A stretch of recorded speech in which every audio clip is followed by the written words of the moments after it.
Welcome to my channel, and today I'm making fried stuffed cod fillets, so let's get started.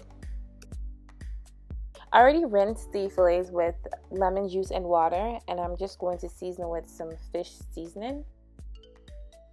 Do keep in mind that the full ingredients for this recipe will be on my blog, and you can find the link in the description box below.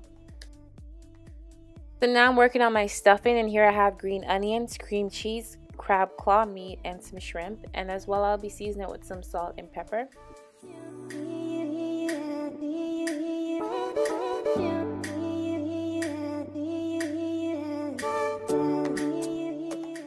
Now for the batter, all you need is cornmeal and flour, and I'm just going to season that as well. Now it's time to put everything together, and I'm just going to take the stuffing and place it on one side of the fillet. Then I'm just going to fold and secure with toothpicks.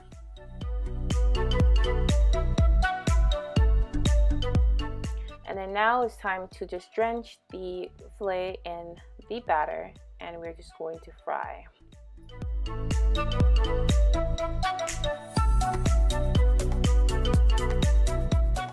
And once that's done, it should look like this. So thank you for watching this video. Go ahead and like this video and comment for more videos as well. See you next time. Take care.